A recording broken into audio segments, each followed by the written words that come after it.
আমরা মাদকের ভয়াবহতা সম্পর্কে প্রায়ই শুনি, লোকমুখে, পত্রিকায়, ইউটিউবে, বিভিন্ন জায়গায়। কিন্তু আমি একজন মাদক সেবীকে চিনি, আমার বেশ পরিচিত। তার সম্পর্কে দুটো কথা বলেই আমি আলোচনা শুরু করতে চাই। ভদ্রলোক উচ্চ শিক্ষিত, বিদেশি ডিগ্রি আছে তার। যখন তার সাথে বসে আমি কথা বলি, বিভিন্ন আলাপচারিতায় মগ্ন হই, তখন তার জ্ঞানের পরিধি, তার নৈতিকতা, তার ভালো মানসিকতা, তার সার্বিক চারিত্রিক বৈশিষ্ট্য এত অপূর্ব লাগে যে মনে হয় যে এরকম মানুষ আমাদের সমাজে খুবই দরকার। কিন্তু এই ছেলেটি কিছুদিন পর পর এক ধরনের ট্যাবলেট গ্রহণ করে। আমি নামটা ঠিক জানি না, খুব সম্মানিত পরিবারের সদস্য সে। ট্যাবলেট গ্রহণ করে মানে একটা দুটো না, এক পাতা দুই পাতা খেয়ে ফেলে। খেয়ে ফেলার পরে তখন তার অবস্থা হয় প্রচন্ড উগ্র, বদমেজাজি এবং কখনো কখনো নিপীড়কের ভূমিকায় সে অবতীর্ণ হয়। সারা রাত ঘুমায় না, তার মাকে সে প্রচন্ড যন্ত্রণা দেয়। দারুণভাবে একজন অযৌক্তিক মানুষ, বিশৃঙ্খল মানুষ, খ্যাপা মানুষ এবং দারুণভাবে একজন বদরাগী মানুষ এসে রূপান্তরিত হয়। যার সাথে বসে আমি গল্প করি এবং যখন মাদক সেবন করে তার পরের যে অবস্থা,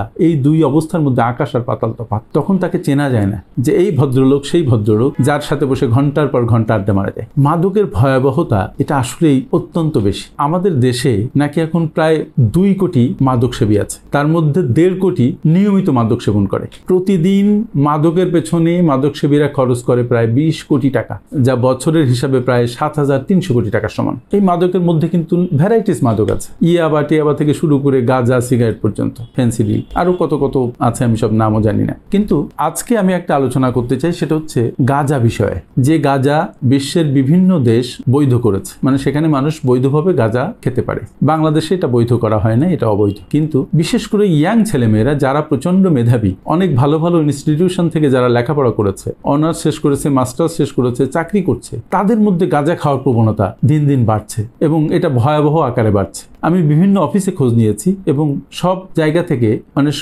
একই ধরনের তথ্য আমার কাছে এসছে। আপনি যদি ইতিহাস ঘাটেন তাহলে দেখবেন যে রাজারা তার রানীদের পাহারায় যেসব সৈন্য নিয়োগ দিত তাদেরকে নিয়মিত গাঁজা খাওয়াত। গাঁজা মানুষের বুদ্ধিমত্তাকে এবং শারীরিক সক্ষমতাকে ধীরে ধীরে কমিয়ে দেয়। তো আমার কথা হচ্ছে, ইয়াং সম্প্রদায় কেন এদিকে এত ধাবিত হচ্ছে? গাঁজা সেবনের নানাবিধ কারণ হয়তো আছে। কেউ শুধু বন্ধুদের দেখা দেখি গাঁজা সেবন করা শুরু করে, প্রথম হয়তো সিগারেট দিয়ে শুরু হয়, তারপরে আস্তে আস্তে আরো বড় বড় মাদকের দিকে সবাই ধাবিত হয়। তারপরে আছে নিজের ব্যক্তিগত হতাশা, পারিবারিক অশান্তি, সম্পর্ক ঘটিত ব্যাপার, সম্পর্কে ব্রেকআপ হওয়া, ডিভোর্স হওয়া, চাকরি না পাওয়া, বেকারত্বের অভিশাপ, আর্থিক সংকট, সামাজিক সংকট, মানসিক বৈকল্য, মানসিক তীব্র অশান্তি, এই বিভিন্ন কারণে মানুষ মাদকের দিকে আস্তে আস্তে ঝুঁকে। কিন্তু গাঁজায় বিশেষত শিক্ষিত ছেলেমেয়েরা কেন বেশি ঝুঁকছে, এটা নিয়ে আজকে মূলত আমার আলোচনা। সুপ্রিয় শ্রোতা, আমার আজকের ভিডিওতে আপনাদের স্বাগত জানাই। আপনারা যারা আমাকে নতুন শুনছেন একেবারে, তাদেরকে অনুরোধ করি আমাদের চ্যানেলটিকে সাবস্ক্রাইব করে, আমাদের পেজটিকে ফলো করে আমাদের সাথে থাকুন এবং এই জনগুরুত্বপূর্ণ ভিডিওগুলো সমাজে প্রচার করে দিন, যাতে মানুষ একটু একটু করে হলেও উপকৃত হয়। চলুন যাওয়া যাক মূল আলোচনায়।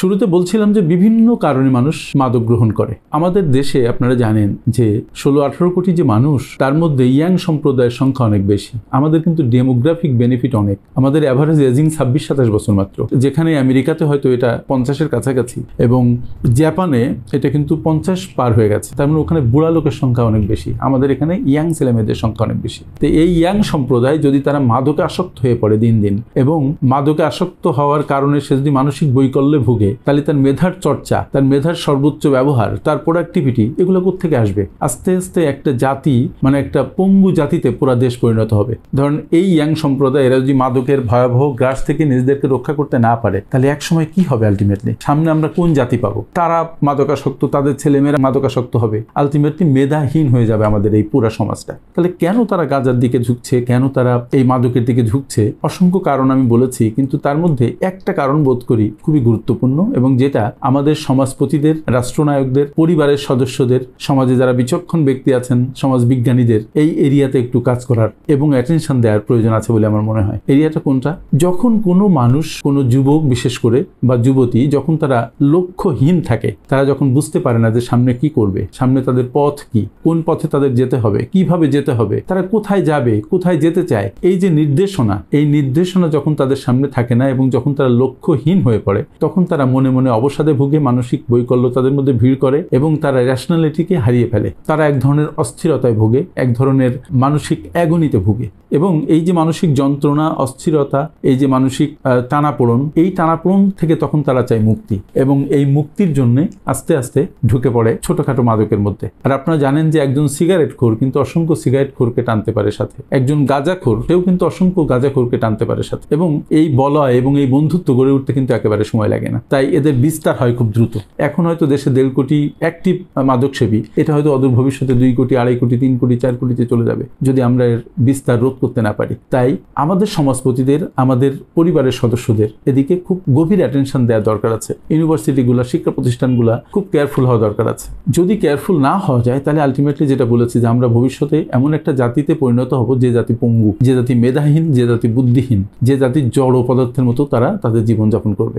সমাজের প্রত্যেককে এদিকে নজর দিতে হবে, বিশেষ করে পরিবারের সদস্যদের। আমরা যখন আমাদের পরিবারে কোনো সন্তান কোনো বিপথে যায় তখন তাকে আমরা প্রহার করি, আমরা প্রচণ্ডভাবে বকাবকি করি, ভর্ৎসনা করি, এমনভাবে তাকে ট্রিট করি যেন সে অপাংতেও কেউ। এটা করে আমরা আমাদের প্রিয় সন্তানদেরকে আলটিমেটলি দূরে সরিয়ে দেই। কিন্তু বাবা মায়ের ভূমিকা, সমাজপতিদের ভূমিকা কিন্তু সেটা নয় মূলত। কারণ আপনার ছেলে মেয়ে, আমার ছেলে মেয়ে, তারা ভুল করবে, সঙ্গদোষে একটা অন্যায় প্রবৃত্ত হবে, অন্যায় প্রবণতা মানুষের চিরন্তন একটা ব্যাপার। কিন্তু সেখান থেকে বুদ্ধিমত্তার সাথে তাদেরকে সেখান থেকে আমাদের ট্যাকেল করে সুস্থ ধারার মধ্যে ফিরিয়ে আনতে হবে। একসময় আমরা আমাদের বাবা মায়েদের প্রচন্ড ভয় পেয়েছি, একটা কথা বললে আমরা কাঁপতে থেকেছি, কিন্তু এখনকার ছেলে মেয়েদের রিয়াকশন কিন্তু তেমন নয়। এখন আপনি দেখবেন আপনার সন্তানকে আপনি একটা কথা বলবেন, সে আপনাকে 7টা কথা শুনিয়ে দিবে। কারণ মোবাইল দেখতে দেখতে, ইন্টারনেটে ঢুকে বিভিন্ন সময় স্ক্রিন টাইম কাটাতে কাটাতে সবাই তিরিক্ষি মেজাজে থাকে। আপনিও দেখবেন যে 1 ঘন্টা যদি মোবাইলের স্ক্রিনের দিকে তাকিয়ে থাকেন, দেখবেন ঘাড় মাথা সব বাঁকা হয়ে গেছে এবং মেজাজ বহুত খিটখিটে হয়ে গেছে। ইয়াংদের ক্ষেত্রে এটা আরো বেশি প্রযোজ্য, তাদের সহ্য ক্ষমতা অনেক বেশি কমে গেছে।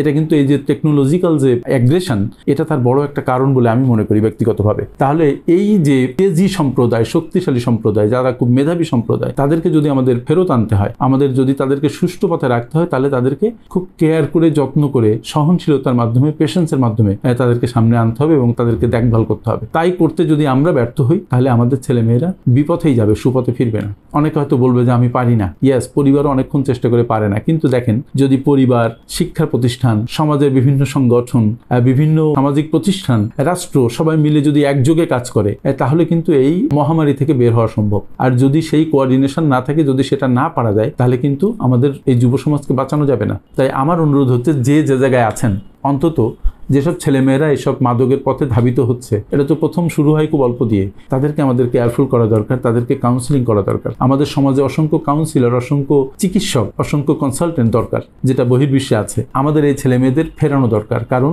তারা জানছে না, তারা বুঝতে পারছে না যে কোন ভয়াবহ একটা অগ্নিকাণ্ডের মধ্যে নিজেদেরকে তারা সমর্পণ করছে। তারা তাদের জীবন নষ্ট করছে এবং তারা তাদের পরবর্তী প্রজন্মকেও নষ্টের দিকে নিয়ে যাচ্ছে। কিন্তু মূল বিষয় হচ্ছে তারা এটা বুঝতে পারছে না। বুঝতে পারবে কারা? আমরা হয়তো বুঝতে পারবো, এবং আমাদের দায়িত্ব হচ্ছে তাদেরকে বোঝানো। আর যারা কন্টেন্ট ক্রিয়েট করছেন তাদেরও আমার দুটো কথা বলার আছে, সেটা হচ্ছে উল্টাপাল্টা কন্টেন্ট, অরুচিকর কন্টেন্ট, যে কন্টেন্টের কোনো ভ্যালু নেই, কোনো শিক্ষা নেই, শুধু ভাড়ামিতে পরিপূর্ণ এবং শুধু অনৈতিক আনন্দ আছে, এই ধরনের কন্টেন্ট থেকে আমাদের বেরিয়ে আসা দরকার। আমাদের এখন প্রচুর কন্টেন্ট দরকার যেটা যুব সমাজকে উদ্বুদ্ধ করে, যুব সমাজকে নৈতিকতা শেখায়, এথিক্যাল ভ্যালু শেখায়, তাদের পার্সোনাল ফাইন্যান্স ম্যানেজমেন্টের দক্ষতা শেখায়, কিভাবে ভালো কাজ পাবে সেই দক্ষতা শেখায়, কিভাবে সে ইনকাম করতে পারবে, কিভাবে সে জীবনকে সুন্দরভাবে নির্বাহ করতে পারবে, কিভাবে সে একটা সুখী সমৃদ্ধশালী জীবন পাবে, সেই দিকে তাদেরকে ধাবিত করতে আমাদের তাদের সাহায্য করা দরকার। ভাড়ামিপনা থেকে আমাদের দূরে সরে আসা দরকার, কারণ আমরা সত্যি কিন্তু এক ভয়াবহ দিকে এগিয়ে যাচ্ছি। কারণ 2 কোটি মানুষ যদি মাদকাসক্ত হয়, এটা তো হিসাবে, কিন্তু হিসাবের বাইরে হয়তো আরো বেশি। সুতরাং